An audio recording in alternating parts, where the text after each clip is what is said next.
Artificial intelligence, it's a word that seems to be overused, a buzzword. What do you think about it? We avoid it usually in Micropsi Industries. So everybody who does the math calls it machine learning or just statistics in a fancy gown. But it's just a public moniker for which has been used for talking about machine learning techniques and what's been happening in the last couple of years. So if people ask about AI, I will happily talk about AI, but you can't substitute artificial intelligence by machine learning, essentially in any sentence I use it in. How would you define artificial intelligence? So artificial intelligence in our use of the world is a technical system that acts with a certain degree of autonomy. I mean, that's enough justifications for actually using the term, I think.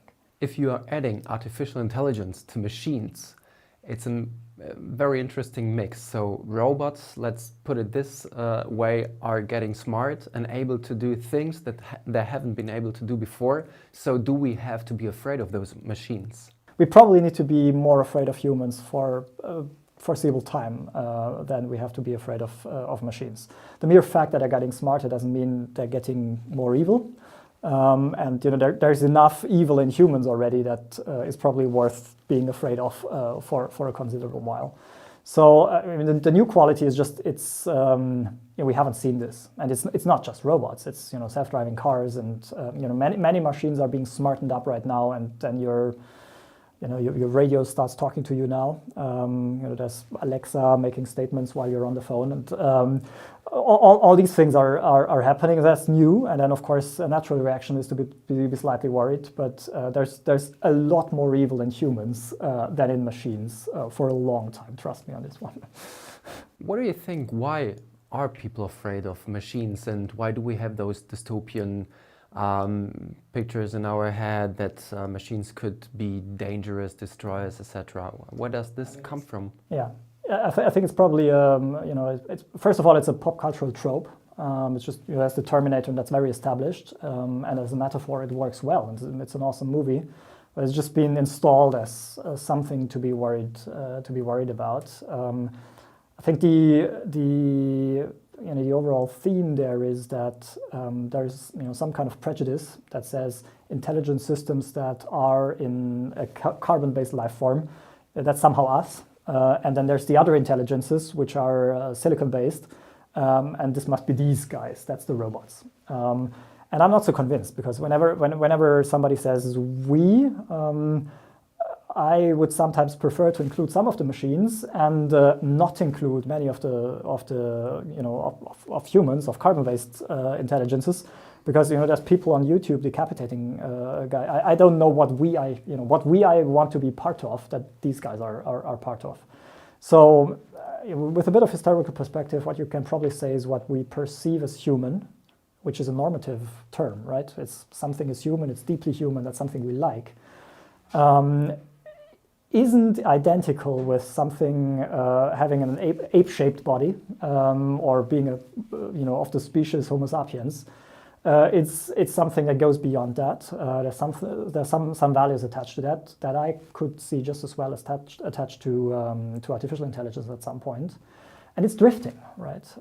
So what we perceive as human and what we perceive as normal human behavior, how we think, how we organize our knowledge, how we interact with technology, has been constantly changing for hundreds of years. Just 15 years ago, when you were supposed to know something, you actually needed to learn it by heart and have it in your brain. What we now have instead is like a lookup table and a device in our hands, and we just look it up on Wikipedia. So for somebody 200 years ago, that would be distinctively weird and super science fiction, and some weird merge of human knowledge and machine capacity of storing stuff. While to us that's completely normal and feels human now. So I believe we'll see more of that process and just slowly blend this further without us even noticing much. And what's good and evil and who are the good guys and the bad guys will be a lot less about what type of body do you have, or what type of hardware or wetware is your intelligence implemented on, than it is who is this guy? Is he a good guy or is he not? What values do we share? And what experiences do we share? So how we define we and how we define human beings, you're quite sure that this way of definition or interpretation is going to be changing quite much over the next decades, centuries. Do you really think that something like melting machines with human beings is something that's possible? To a degree, it's happened already, right? This example of us using smartphones and being connected to all of human knowledge, or at least, the 80% of human knowledge that I would actually understand when I read them. This is always there now, and this is a large part of what used to be called intelligence that we now have outsourced to the internet. And there's other parts like just doing math in your head. We don't do that anymore. Now we even have voice interfaces for machines that do it. And then we used to be the only ones who could play chess or Go or StarCraft. And all of this is now something that AIs can do. That, and we thought that's exclusively. Now we have found it. That's something that is exclusively human, and machines will never be able to do it. And then, like clockwork, 10 years later, AI takes that milestone down and solves it in an immediately superhuman way. So many more of these things will be outsourced. And eventually there is a scenario where we, as humans, just dissolve into a larger technological playing field where there is some human in all of it left, which is like our heritage that we bring to it, the way we perceive things. Our poetry, I hope, will survive. Things like that, but it's not necessarily, this body. That doesn't seem that terribly important to me, and probably won't seem that terribly important to future intelligences that, took the flame from us and took it forward into history. Would you say that's a good development, or is it something we should try to stop? It's just something that happens. Like traffic. Is traffic a good thing or a bad thing? No, it's a constellation of vectors and factors that just interact and have been going on for a long time and will be going on for a long time. And we're sort of in the middle of it and see it happen, and it's both fascinating and scary. And I think the best thing we can do is be very aware of what's actually going on, be very aware of what we, and when I say we, that isn't, people who happen to have human bodies, but what we should probably do is, look at those developments and say, okay, how can we do good while this is going on? How can we sort of modulate things that are important to us onto this vast, very old, super abstract, and super powerful process, which is essentially, whether you call it rationalization or intelligence automation or deterritorialization, it's essentially all the same. It's a way of modernity happening to the planet, not really driven by humans, potentially driven by capital, actually, an abstract force that just wants this to happen. And we're riding this machine, which is more or less my perception of what's going on. So what do we have to care for to make this go in a good way?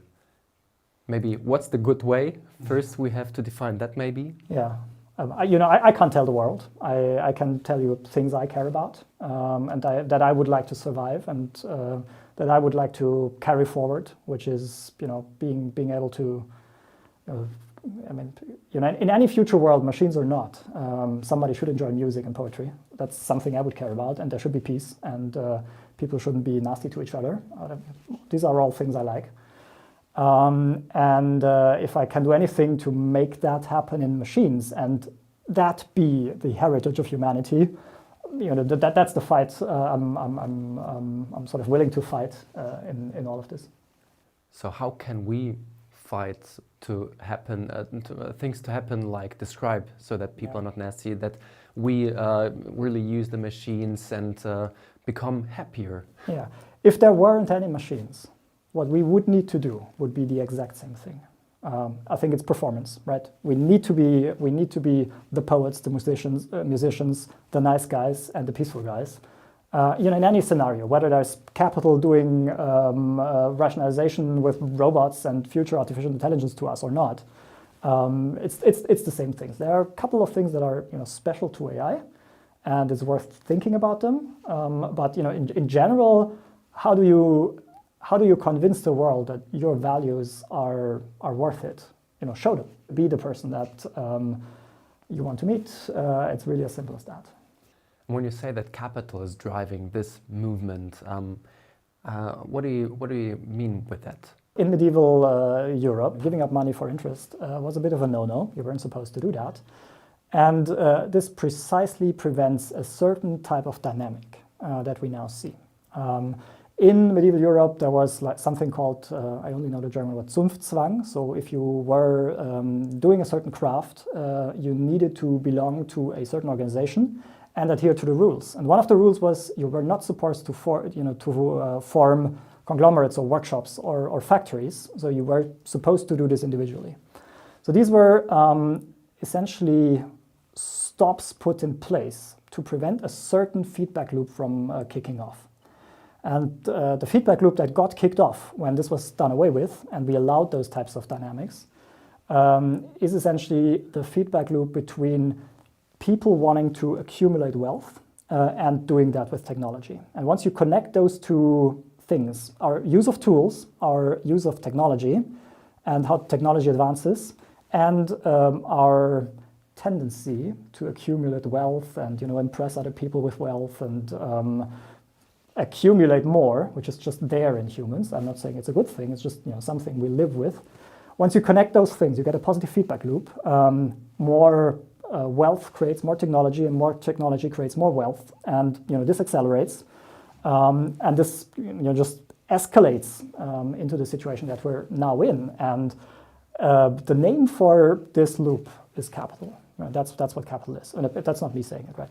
It's the Marxist literature that does that.